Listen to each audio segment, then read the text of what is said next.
Have you ever felt like you're just stuck, like everyone else is moving forward, getting promotions, finding happiness, and you're just there?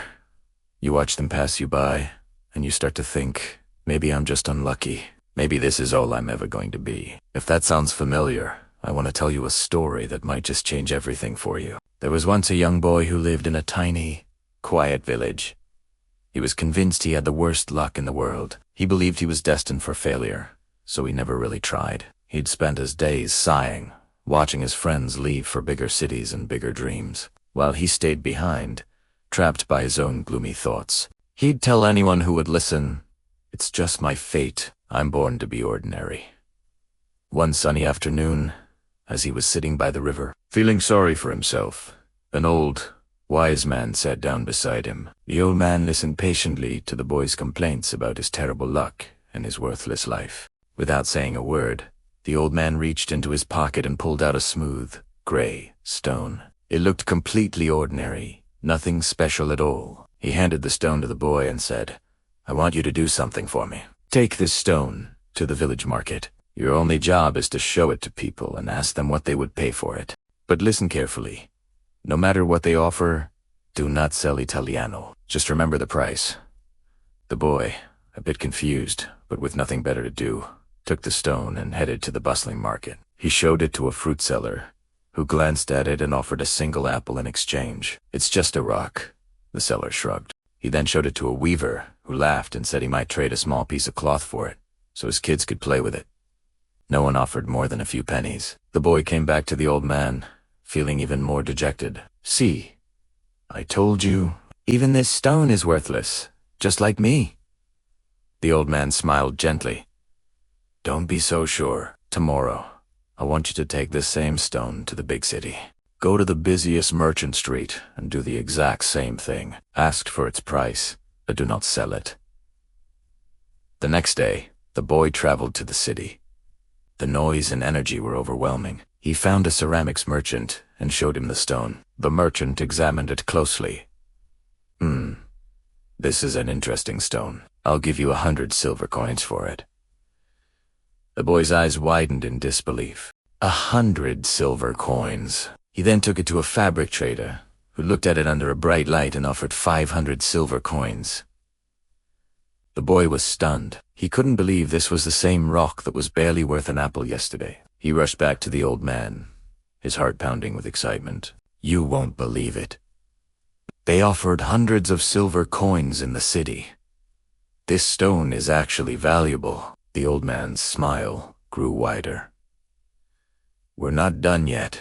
For your final task, I want you to take this stone to the most respected jeweler in the entire region. Again, just ask for its price.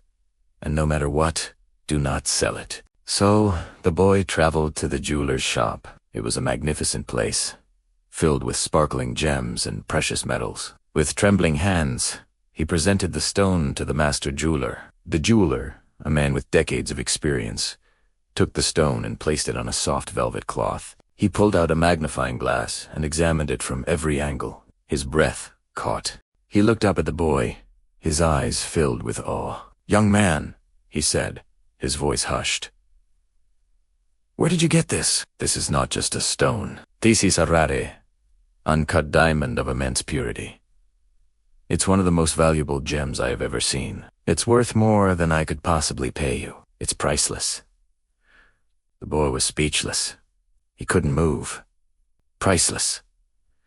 This dull, gray rock. He returned to the old man, completely transformed. The old man was waiting for him, his expression kind and knowing. Before the boy could even speak, the old man said, "Do you understand now?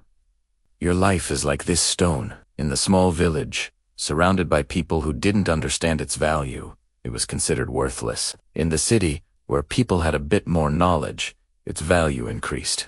But in the hands of an expert, someone who could see its true potential, it was recognized as priceless."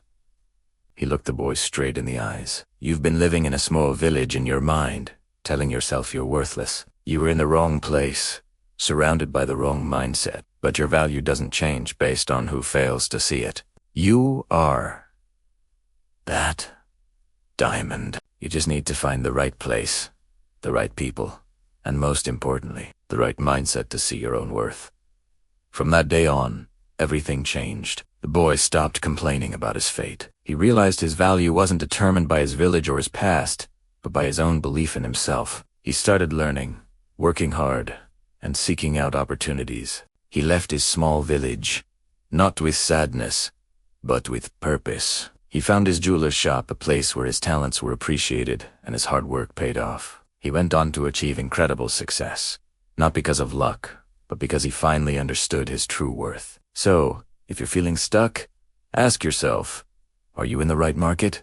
Are you surrounding yourself with people who see you as a common stone or as a priceless diamond? Sometimes, the biggest change you can make isn't to change who you are, but to change where you are and how you see yourself. Your value is immense. Don't let anyone, especially yourself, tell you otherwise. Find your right place, believe in your worth, and watch your entire world transform. Thank you so much for watching. If this story resonated with you, please hit that like button and subscribe for more content to help you unlock your own potential. See you in the next video.